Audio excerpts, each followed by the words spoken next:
What was your inspiration for the story of Save Me, and what motivated you to address the issues of exploitation and grooming? There's a few things. So, Enfield Council, who were the people that commissioned the film, they had, I guess, like this idea of creating a legacy about contextual safeguarding, and we'd done like a local project where I went into like a few primary schools and did some wraparound work for the council. And so initially they wanted to make a training DVD, right? And I was like, a training DVD? No, let's not do that. Let's create a short film, right? And so I then worked with some young people from Enfield. A lot of them are actually in the film. A lot of them are actually in that youth club scene, and just asked them about their viewpoint around contextual safeguarding and stuff like that. Um, and so yeah, that was the process to kind of get us to the point of making it. Um, I guess my motivation is that I had been groomed when I was younger to go to county lines when I was 16. Someone that was a friend of mine asked me if I wanted to make money, and I said, "Yeah, of course, bro, let's go." And ended up selling Class A drugs in Peterborough, and yeah, kind of being away from family and not really realizing the dangers that I was in. So to be an adult and to be on this side, telling the stories and amplifying the messages that will hopefully help people get out of that life, is kind of like a full circle moment for me. Yeah. That's very interesting. That's very interesting. Watching that back, the characters felt like real people. How did you select the cast for Save Me, and what qualities were you looking for in the actors? That's a good question. So we had a casting director called Ola Christian, who runs a company called LaVille, a casting agency. And he was, a casting director, one of my closest friends, a bad boy casting director. And he basically, essentially, I put out the idea of what I wanted. I kind of explained the vision. And then he bought some gave me like a short list of people to look at. In my mind, I kind of knew that I was going to challenge certain stereotypes. So a lot of the time when you hear about stories of exploitation and grooming, especially based in London, a lot of the time they're based on minoritized communities, and I was really intentional about making this feel a little bit wider, because essentially this is a problem for children in general, not just Black children or children from any other different global majority background. So I intentionally wanted Fiona to not be Black or any other ethnicity. And Dean, as a character, I was very conscious to make him very well spoken and not to make him kind of speak in a particular way that we would always see young Black boys portrayed. Because I think sometimes that's really lazy, because there's a lot of Black children that don't talk with slang or whatever. And sometimes I watch back and that scene, like in the cab at the end, where he's talking to her and he sounds really well spoken. And sometimes it feels a bit cringy because I'm listening to it, but then I'm like, but actually that's him authentically, and knowing the character, knowing the actor himself as well, that's how he talks. And so I really wanted to just get someone that you'd be like, that would never happen. Like, why is he talking like that? Or why is he in this situation?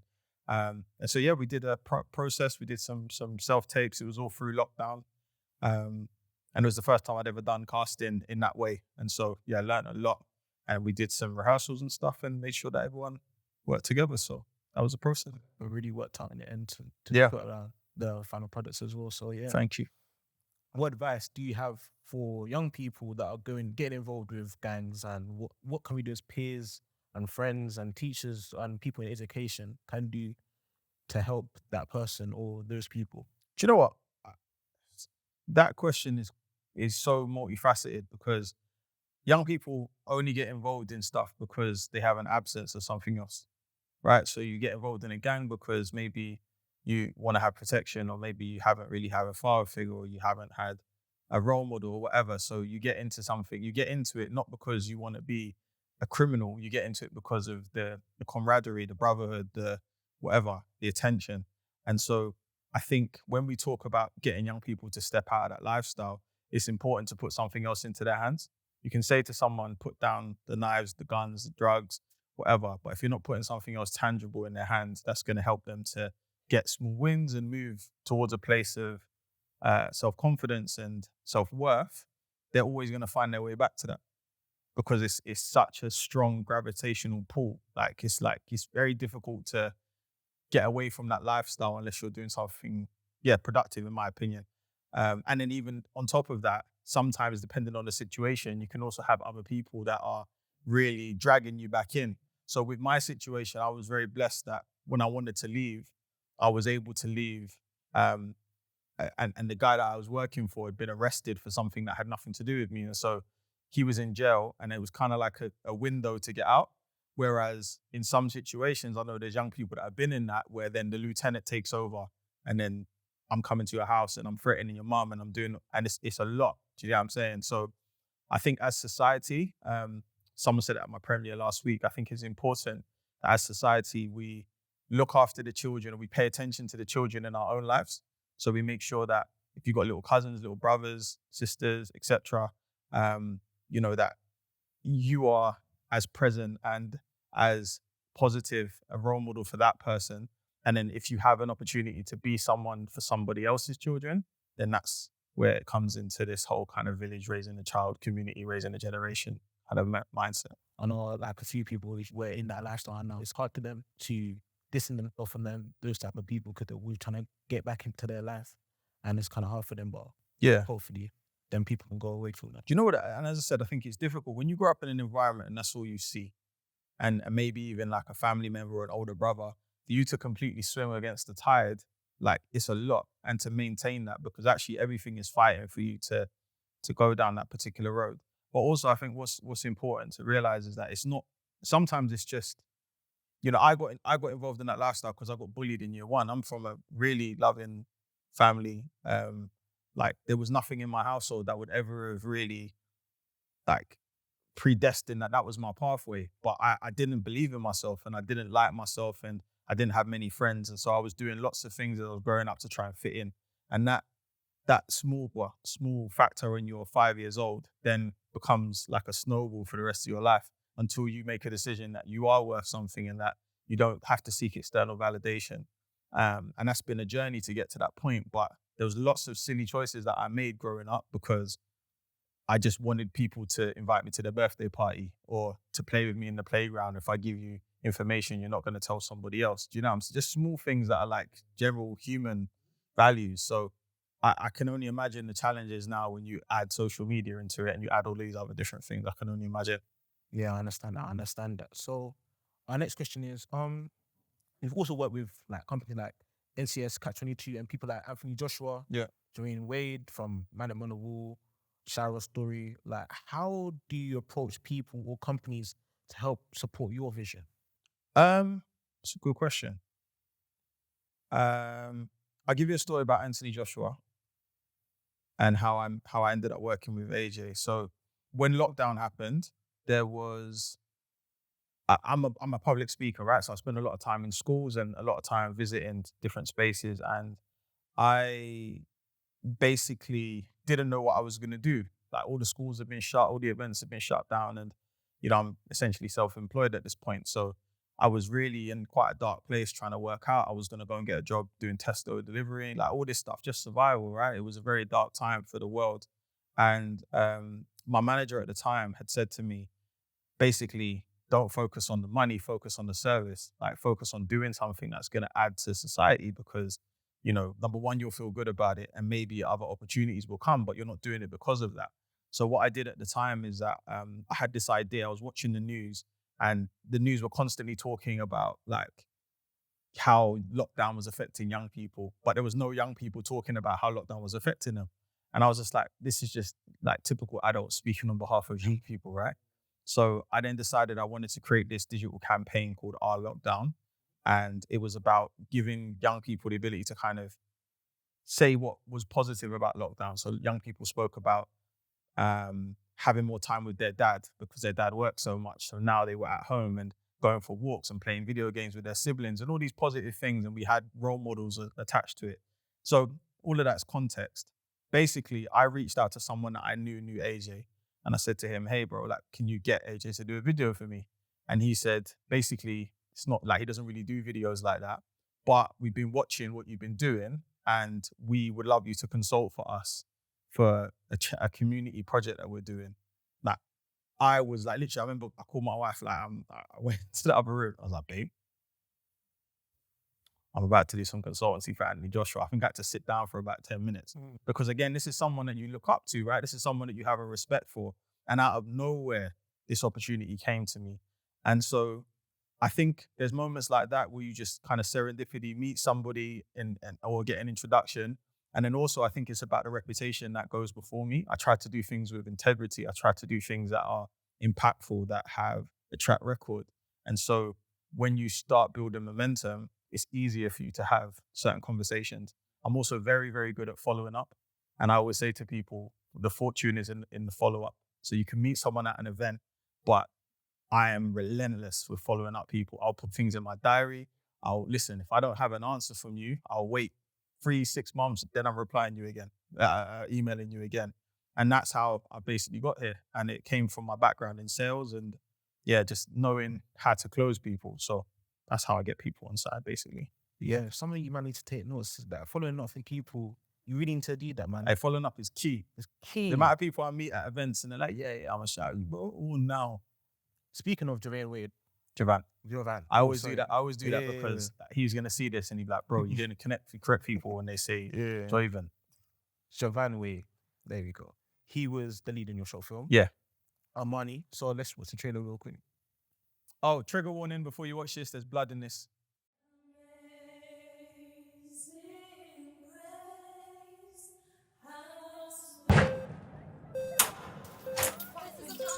God's got me, yeah?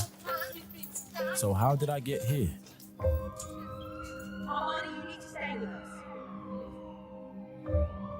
Give me my bag back now. Give me my bag back now. What kind of God would allow us to go through so much pain? Are you mad, fam? Wasn't me, Barney, man. Hey, who was it? Who was it? I always heard the rules on the roads that is kill or be killed. Why should I believe in you if my faith is in vain?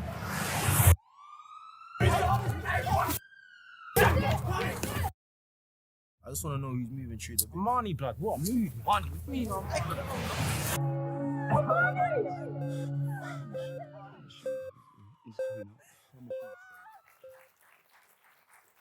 Thanks, sir. If you haven't seen the film, you really, really should watch it. It's a very good film. I watched it 4 years back. Very, very good. Thank you. Yeah. So, as you see in the trailer, the film's based on your life and your story. Since you've shown the world and told the world about the tragic events in your life, how has your life changed? How has it changed? I am no longer working. I no longer run my property consultancy business that I started after I got stabbed. I do this full time, so work with young people full time, work on different projects full time. That's been a massive change. I think also there's a sense of there's a tangible sense of purpose after the films come out, because I guess every room that I go into, I'm expected to be myself. Like you don't want to see another version of me. You want to know like my side of things, my perspective, my story, my journey, which is a blessing. And I think there's an element of freedom in that because I don't have to be someone that isn't me. Whereas I spent a lot of my life trying to be somebody else and trying to fit in. And now, I can just be me. So I think also the platform that I have as well to work with young people and meet young people just randomly, and they'll be like, film really impacted me. Or I've had young people that have said to me that I watched that film at a time where, I was about to ride out on someone and I watched it and decided I wasn't going to do it. And everyone else that went and rode out is now in jail for murder and I'm not, which is crazy. Like a film that we made on a shoestring budget and released with no indication of what it could do to the world, like has saved lives. And so I'm very blessed to be here and to be able to kind of, be part of the change that I want to see in that sense. So, yeah. I guess it's like a follow-up question. Why did you choose film instead of like another medium? So I went to see a film. You guys are film students, so hopefully you've seen this. Then we've seen the film Detroit with John Boyega. Yeah. So I watched that film when it came out a few years ago. For those that haven't seen it, it's basically about these young men who I believe, if I'm not mistaken, were in this house with some young women, and basically police came in, didn't like the situation that it was black boys and white girls, and basically killed all of the black people in the house, which is really like, sorry to dampen the mood. I'm probably gonna have to spoil it, so I'm sorry. But basically it wasn't a happy ending. And I remember sitting there at the end of the film and just being just like disgusted that this was the only narrative that seemed to be getting pushed out there. And so I then made kind of like an internal pledge that I was gonna tell my story. And actually, I was gonna reach out to John Boyega. That was the original plan, right? Yeah. I was like, yeah, you can kind of look like me, kind of, all of this stuff. Yeah. But yeah, one thing led to another, and I ended up meeting Javan just before he did the first Purge movie, and kind of just built this brotherhood. And obviously, they had a crazy amount of success with telling stories through visual media, and so I didn't really think about any other option. And I guess growing up, I really love film. Like some of my favorite films are like Inception or Parasite or Matilda, Bad Boy movie, the original Bad Boy film, right? Or like I love telling stories. And so I guess having the ability to tell your story through film is like a once in a lifetime thing. I have no idea that I will be doing it now all the time. Do you know what I mean? So yeah, that's how we Very got good there. decision. You transition into like making film instead of like another medium. So yeah. So what are you hoping to come out of your content, especially like Save Me and stuff like that? Hope. Yeah, Hope. Another great film that I watched, and one of my other favorite films, is The Pursuit of Happiness. And I think the thing about that film is that you go on a journey with that character, and you can see the depth that character's gone through. But that clapping scene at the end where he gets it's like there's no other feeling. Like I think it probably still makes me emotional whenever I watch it, because that's a human feeling where you have gone on a journey, you've had all the obstacles in the way, loads of doors shut in your face, and you're just rooting for yourself or rooting for something to happen. And then when it actually does happen, there's like no feeling in the world. So I can resonate with that. And so I want all of my stories, even if they're stemmed in particular environments or narratives that we've seen before, I don't want to just sit there and just be like, oh, okay, people left the cinema or wherever feeling like really upset. I want them to feel a sense of uplifting. And, even though that film Saved Me is really, really like, it's deep. I wanted to give Fiona's character something to hold on to, just a glimmer of light at the end. So yeah. That really instilled hope in I think it really instills hope in like lots of the audience as well, that last part of the film. Following on from that, in what ways do you hope your films will initiate action within the community and its leaders? Yeah. So all of my films at the moment anyway, all of my films are social impact films. And so with Save Me, there's going to be a free handbook that has come out with, there is a free handbook that's come out with the film that we're going to be using in schools and giving to practitioners and working with corporate organizations, big charities. For example, I think I can probably say this now, but we're in talks with like TfL, so that every time cab drivers do their safeguarding training, they have to watch the film and have to, have it as part of discussion, because to me, it's important that you don't just make something that is watched online, that actually comes into real life scenarios as well and raises awareness for the topic. So it's having more and more conversations like that where we can be intentional about the art and making sure that the art is not just sitting in a space for people to watch, that they can actually pick it up and do something with it. So yeah. Yeah, that's true. That's really it's really good. Yeah. 2 years ago, you've been awarded one of Jamaica's highest achievements. Yeah. The Governor General's Diaspora Achievement Award by Jamaica's High Commissioner.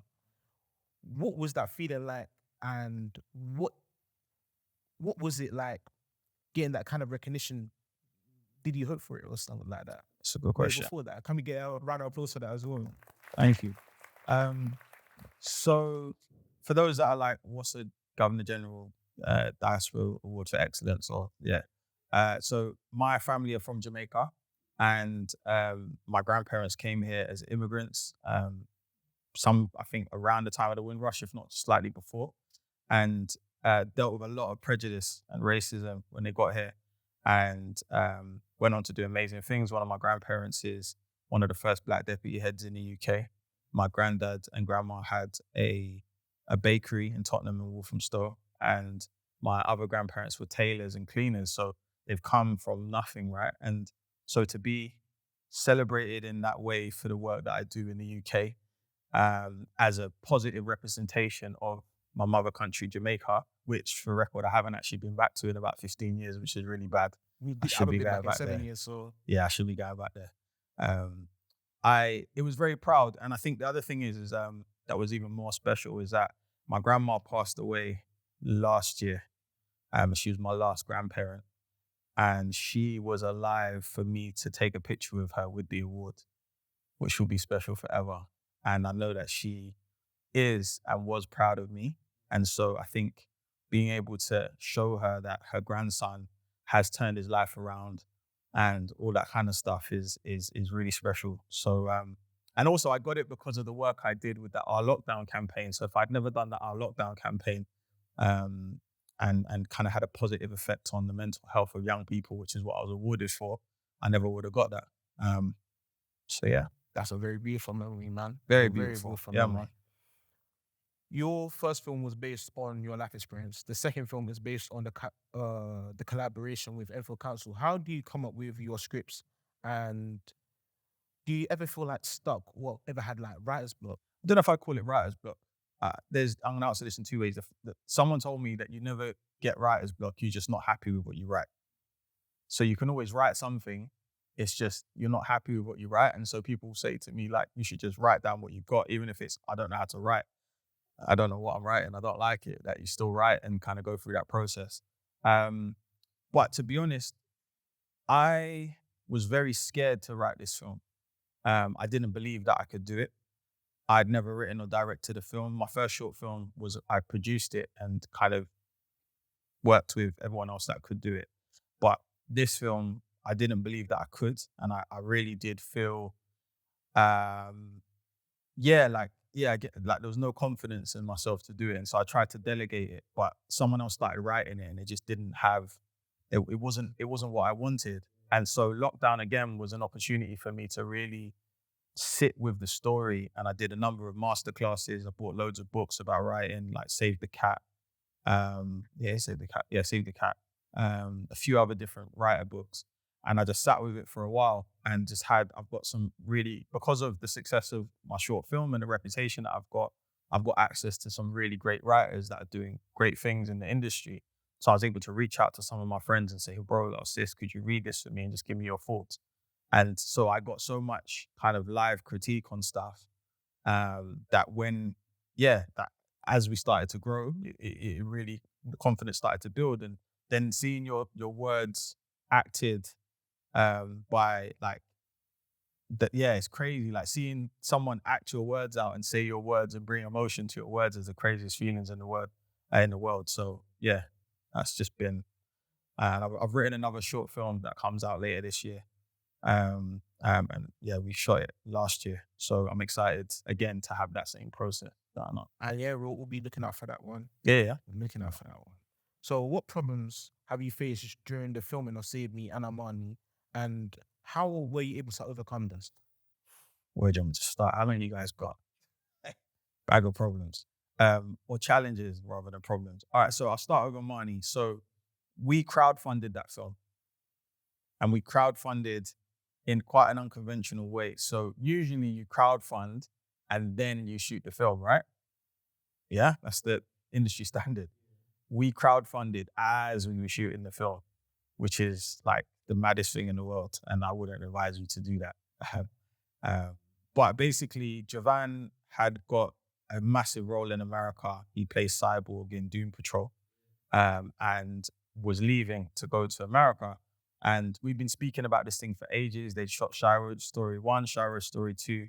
And basically, he was just about to blow up even more so. And I remember sitting in the office with him and Purcell, his business partner, and basically just being like, boys, if we don't, so Percy was like, if we don't do it now, we're never going to do it. And I remember just being like, how are we going to make the money? And they just said, well, maybe we crowdfund. None of us had the funds, expendable cash at the time to do it. And I remember just going on the grind and like literally crowdfunding. We ended up raising nearly £23,000, I think, which is a crazy amount of money. A law firm that I do some work with now called Hogan Lovells gave us £7,000 after a breakfast, which is crazy again. But I think the thing for me that was really hard was maintaining that motivation, maintaining that drive when there was loads of obstacles in the way. And then when the film was about to be released, a couple of weeks before we were going to do the premiere, we then realized that there was something wrong with the film, so I couldn't do the premiere. So we lost £2,500, which was crazy. And then had to do the film again and then release it in January. But then if we hadn't done that, would we have done 1 million views in 4 days? Probably not. And then, would we have had the impact it has now? Maybe not. And it would save me being the director.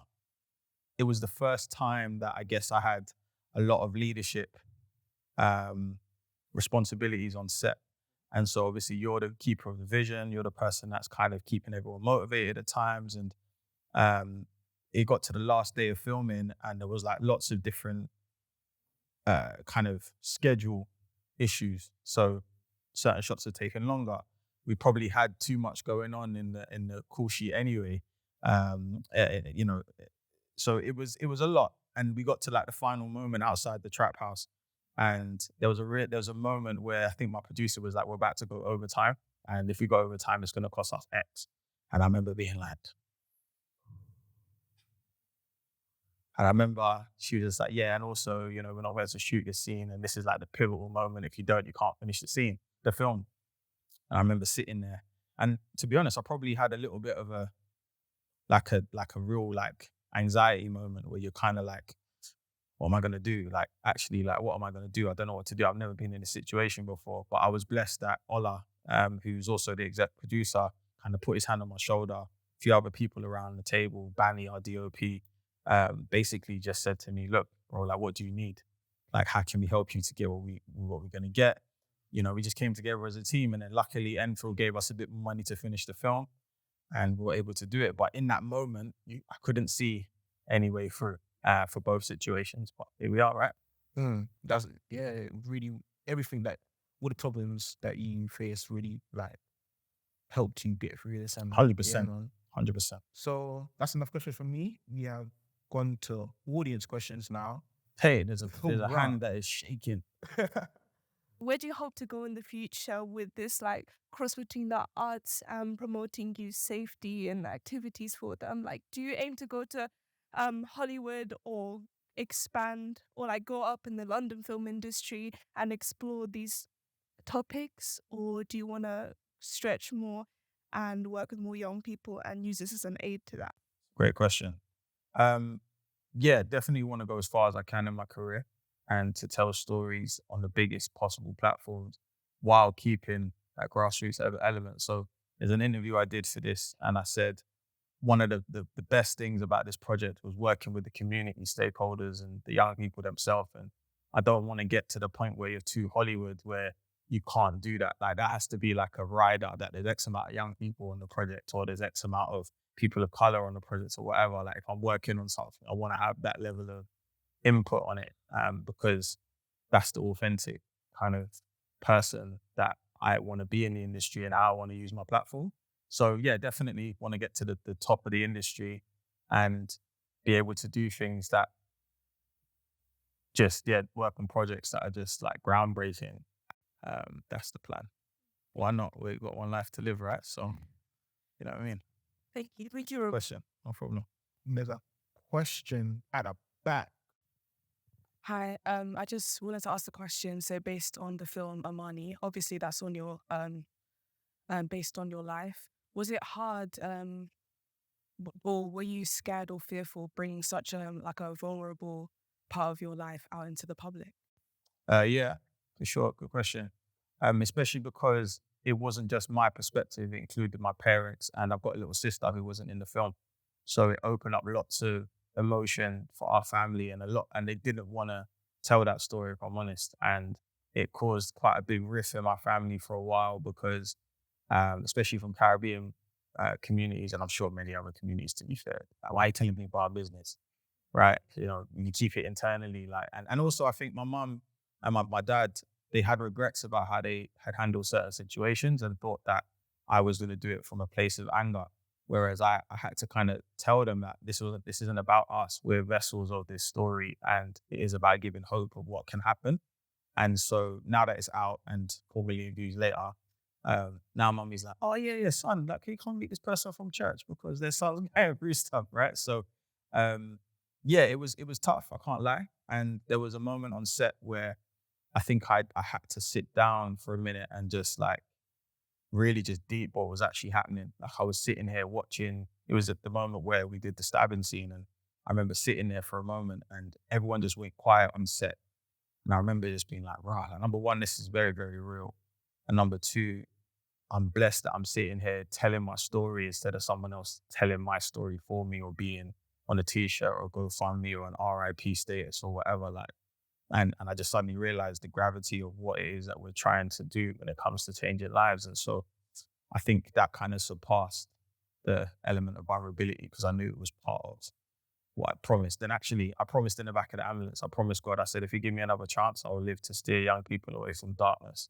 And in that moment, I realized that I was doing it. So yeah, that surpassed all the selfish feelings that I had about the moment. Yeah.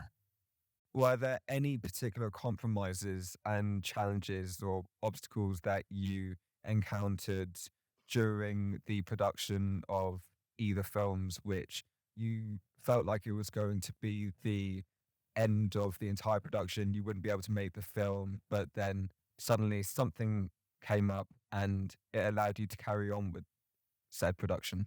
I'll tell this story. It's kind of the same thing, but it's slightly different. So I mentioned before about how we funded the film. What I didn't say is that the production company, Little Drops Productions,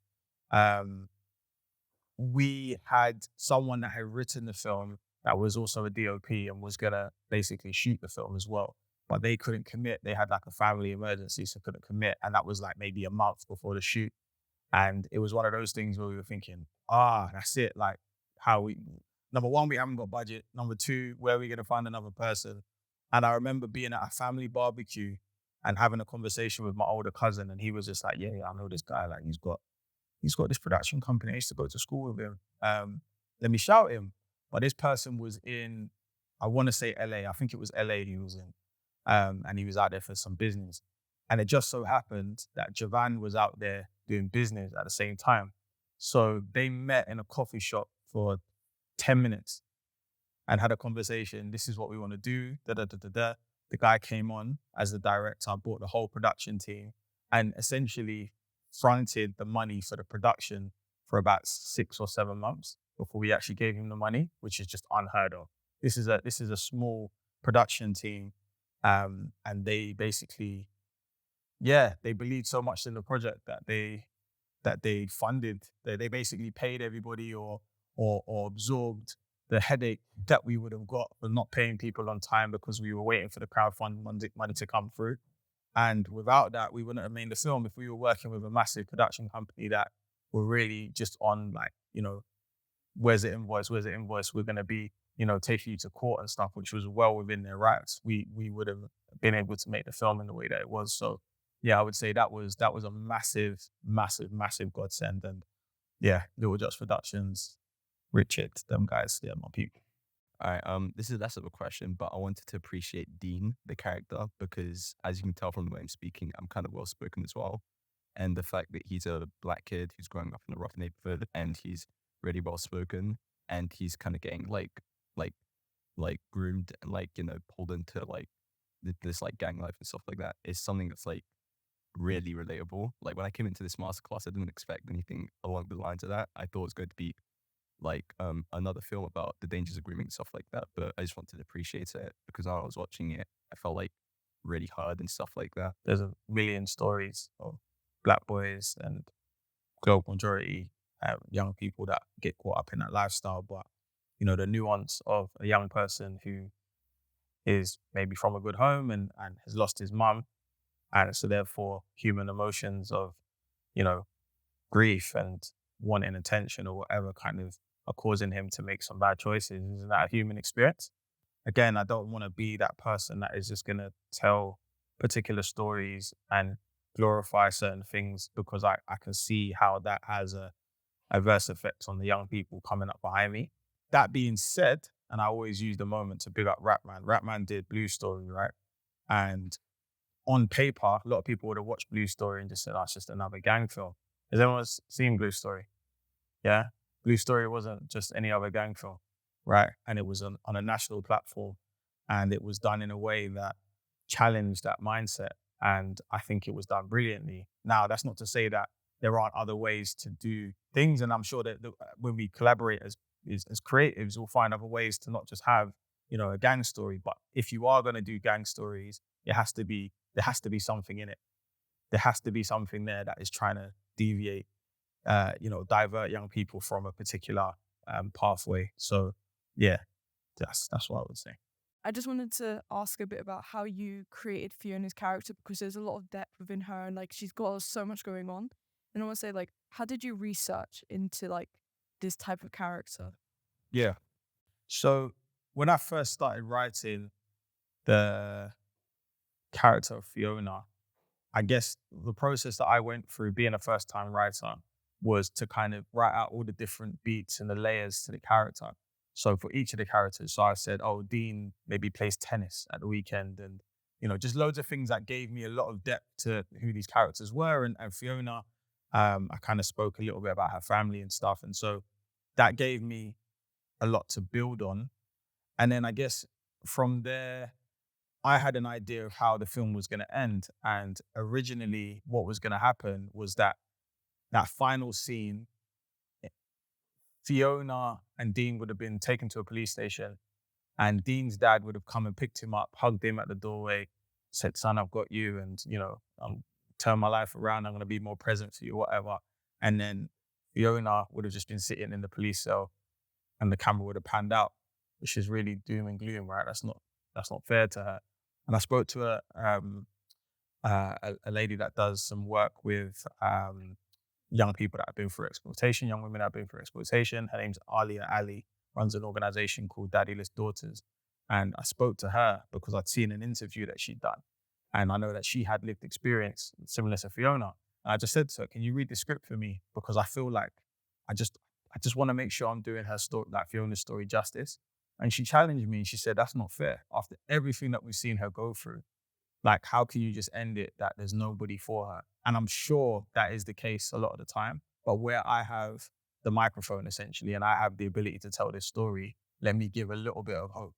And even though I know, again, it's a really, it's a tough one because foster care and stuff like that isn't nice for everybody. But in comparison to what she had and what was going on and how people were trying to take advantage of her, that was a much better outcome for her. So yeah, I just guess I always stayed open to collaboration throughout the whole project, speaking to young people, speaking to Alia and other people. And yeah, that's how we got this film. It's not just what was in my head. It's, community effort, right? So, yeah. So yeah, that was our final question. But if you have any other questions, if Amani wants to stay, No, and go ahead. if you want to stay and ask some questions, you can. But my final question is, like, LSA is a film school. It's to produce talent and put them out and diversify the industry. And based on your knowledge of the industry, what do you think the importance of LSA's mission is in diversifying the screen industry?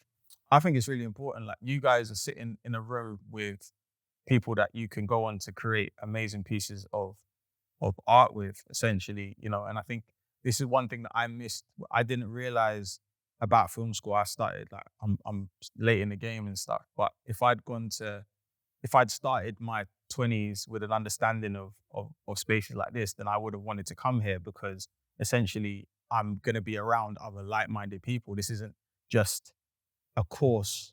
It's all behind the scenes, which is amazing. And so, when I work with people now in the industry, it's all through recommendation.